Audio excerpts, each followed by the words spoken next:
یاد رکھ یہ جو آزمائشیں ہوتی ہیں، یہ جو تکلیفیں ہوتی ہیں، یہ جو تھوڑے سے مشکل حالات ہوتے ہیں، حضرت یونس علیہ السلام کی دوستی ہوگی حضرت جبریل امین سے، جناب جبریل ملنے آئے، حضرت یونس علیہ السلام فرمانے لگے جبریل میرا دل کرتا ہے مجھے اس بندے کی ملاقات کرا جو اللہ کا سب سے زیادہ عبادت گزار بندہ ہے۔ حضرت جبریل امین لے گئے دور دور فلسطین کے علاقے میں، اور لے جا کر ایک بندے سے ملاقات کرائی جس کی دونوں آنکھیں بھی کوئی نہیں تھی، دونوں بازو بھی کوئی نہیں تھی، دونوں پیر بھی کوئی نہیں تھی، اور اس بندے کی زبان پر لفظ بڑا کیا جاری تھے، یا اللہ تیرا شکر ہے، یا اللہ تیرا، بول کے کہیے یا اللہ تیرا، اے اللہ تیرا شکر ہے، شکر شکر کر رہا تھا۔ حضرت جناب سیدنا یونس علیہ السلام کہنے لگے میں نے تجھے عبادت گزار کو ملانے کو کہا تھا، تو کہاں لے آیا؟ حضرت جبریل کہنے لگے یا یونس یہ ہر چیز جانے کے باوجود اپنے رب کی رضا پہ راضی ہے، اس وقت دنیا میں نبیوں کے بعد جس سے اللہ سب سے زیادہ پیار کر رہا ہے وہ یہی بندہ ہے، یہ اپنے رب کی رضا پہ راضی ہے۔ اے تن میرا کنگی ہووے تے میں زلف سجن دی باواں، تے پوش میرے دی جتی بن جائے تے میں یار دی قدمی آواں، مارو مارو مینو مار مکاؤ کوئی عذر نہ پیش لے آواں، تے جے سونا ہی میرے دکھ وچ راضی، جے سونا ہی میرے دکھ وچ راضی، جے سونا ہی میرے دکھ وچ راضی تے میں سکھ نو چلے ڈاواں، مانا کہ جب اس حال میں راضی ہے تو بس ٹھیک ہو گیا، ٹھیک ہو گیا۔ وصل اچھا ہے نہ فراق اچھا ہے، بس جس حال میں محبوب رکھے وہی حال اچھا ہے، بس جس حال میں انہوں نے رکھا بات ٹھیک ہو گئی۔ اس میں اب انسان شکوہ کرتے پھرے کہ یہ کس طرح ہے وہ کس طرح، اپنے آپ کو مطمئن رکھا ہے۔ مشکل کے بعد جو آسانی حضرت لقمان حکیم، ان کے نام پر قرآن مجید کی پوری سورت ہے۔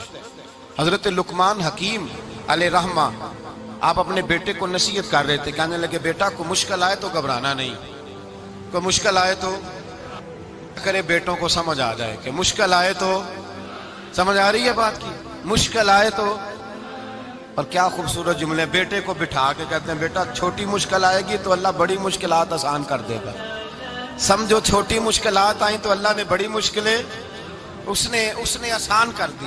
اور آپ کو بتاؤں اصل انسان ہوتا ہی وہ ہے جو مشکلوں میں جینے کا ڈھب سیکھ جاتا ہے، وہ بن جاتا ہے جو کرب کے حالات میں جینے کا سلیقہ سیکھ جائے۔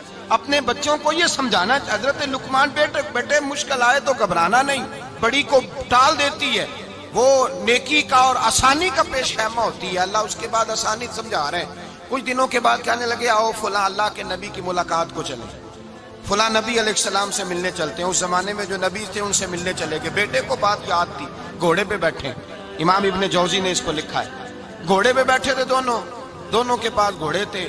اب رستہ بہت زیادہ تھا، کھانا ساتھ لے لیا، پانی ساتھ لے لیا، رستہ لمبا تھا، صحرا کا علاقہ تھا۔ جب جانے لگے تو اتنی سخت گرمی ہوئی کہ گھوڑے بھی بے ہوش ہونے لگے، اچانک ایسی گرم لو چلی کہ گھوڑے بھی۔ اب دونوں باپ بیٹا جو تھے وہ بڑی جوش میں تھے کہ جانا ہی جانا ہے، گھوڑے سے اتر کر کے پیدل چلنے لگے۔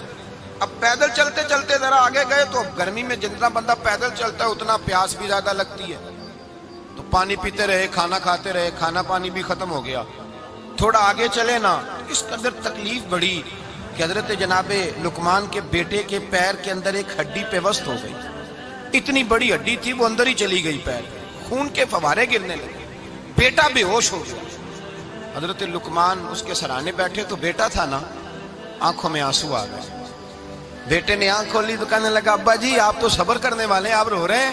فرمایا بیٹے میں کیا کروں، میرے سینے میں جو دل ہے وہ ایک باپ کا دل ہے، تو باپ جو ہوا تیری دکھ پر رونا آیا۔ بڑی مشکل سے دانت کے ساتھ ہڈی نکالی، ہڈی نکلی تو خون بھی چلا۔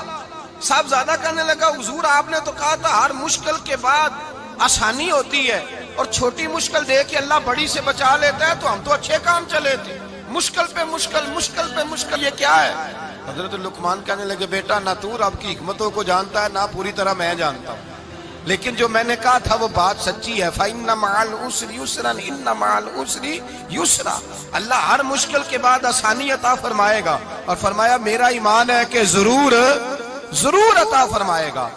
یہ بات کہہ رہے تھے کہ سامنے سے دھواں اٹھا، اتنا سخت دھواں اٹھا کہ آپ نے سوچا شاید وہاں بادیا وہاں جاتے، وہاں چلنے لگے تو پیچھے سے کسی نے آواز دی ٹھہر جاؤ رکو، وہیں رک گئے.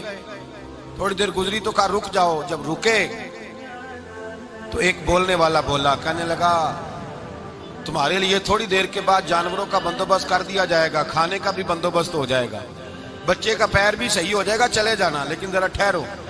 حضرت لقمان کہنے لگے بولنے والے تو کون ہے؟ تو کہنے لگے میں اللہ کا فرشتہ ہوں، میں اللہ کا فرشتہ ہوں. کہا اللہ کے فرشتے اور یہ سارا کچھ کیا ہے؟ تو فرشتہ کہنے لگا اصل بات یہ ہے کہ سامنے بستی پر مجھے عذاب نازل کرنے کا حکم ملا تھا، آپ بڑی تیزی سے آ رہے تھے، میں نے رب سے دعا کی کہ اللہ اس باپ بیٹے کی غلطی کوئی نہیں، مہربانی فرما.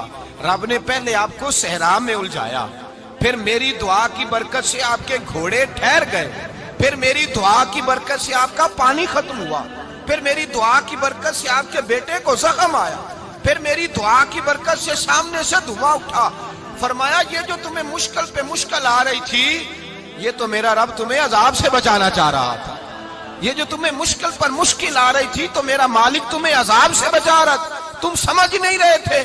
حضرت لقمان نے بیٹے کی طرف دیکھا تو بیٹے کہنے لگے ابا جی بات بالکل سچی ہے، افضل الذکر لا الہ الا لا الہ الا، اور پھر پڑھنے لگے حسبنا اللہ و نعم الوکیل نعم المولا و نعم النصیر. یہ ورد ہونے لگے. بھائی جب تجھے مشکل آتی ہے، آزمائش آتی ہے، تو اس وقت سمجھتا ہے پتہ نہیں میرے ساتھ کیا بننے لگا ہے. اللہ تبارک و تعالیٰ چھوٹی مشکل دے کے تجھے بڑی سے محفوظ رکھتا ہے، چھوٹی بیماری دے کے تجھے بڑی سے محفوظ رکھتا ہے. بلکہ میں ایک دفعہ ایک تکلیف میں ایک آزمائش میں مبتلا ہو گیا تو میں نے اپنے حضرت سے کہا کہ حضور سارے دکھ کٹھے ہی آ گئے، کیا کیا جائے؟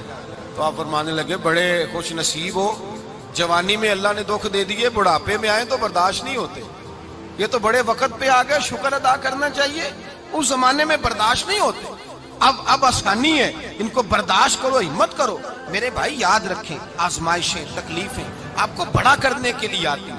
ہم آزمائش کو برا جانتے ہیں، دکھ کو برا جانتے ہیں، دکھ تو بڑے پیارے ہوتے ہیں، یہ رونے کا سلیقہ سکھاتے ہیں، یہ اللہ کو منانے کا طریقہ سکھاتے ہیں، یہ مسجد میں جانے کا. وہ جو سکھی بندہ ہے نا سکھی، مجھے ایک صاحب کہنے لگے دو قسم کے لوگ مدینے سے آتے ہیں، مدینہ شریف پوچھنے لگے، کہنے لگے حضرت جی دو قسم کے بندے ہیں، کچھ واپس جاتے ہوئے تڑپ رہے ہیں، کچھ تصویریں کھینچ رہے ہیں رخصتی کے وقت، فرق کیا ہے؟ تو میں نے کہا وہ جو تصویریں کھینچ رہا ہے وہ امیر آدمی ہے، اسے پتا ہے کہ میں پھر ٹکٹ لے لوں گا، مہینے کے بعد پھر آ جاؤں گا، اور یہ مدینہ چھوڑتے ہوئے تڑپ رہا ہے یہ کوئی غریب ہے، یہ کہہ رہا ہے پتہ نہیں دوبارہ موقع ملے کہ نہ ملے.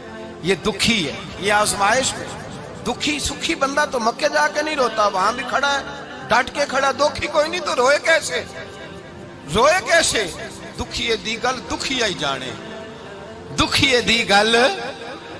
کیا خوبصورت لفظ ہے میاں صاحب کی، اور لفظوں میں حسن دیکھے کہنے لگے دکھیے دی گل اے دکھی آئی جانے تے سکھیے نو کی خبراں تے یار جنہاں دے موت نے مارے روندے نہیں تک تک قبراں. یہ مشکل مرحلہ ہوتا ہے، جب انسان تکلیف میں ہوتا ہے پھر اسے احساس ہوتا ہے، اور تکلیف والے کو ہی تکلیف والے کی تکلیف کا احساس ہوتا ہے. جب آپ کو اللہ مشکل دیتا ہے تو سمجھ لے رب آسانی دینا چاہ رہا ہے، جب تیز دھوپ آتی ہے تو سمجھ لے اللہ گرم ہوا گزار کے ٹھنڈی بارش برسانا چاہ رہا ہے، اور جب چاروں طرف سے گھٹن ہو، پنجابی میں کہتے ہیں گما لگ جائے، تو پھر سارے بول کے کہتے ہیں اب جو طوفان آئے گا وہ سخت ہی آئے گا. اس لیے کہ گھٹن جتنی زیادہ ہوتی ہے پھر فضل بھی اتنا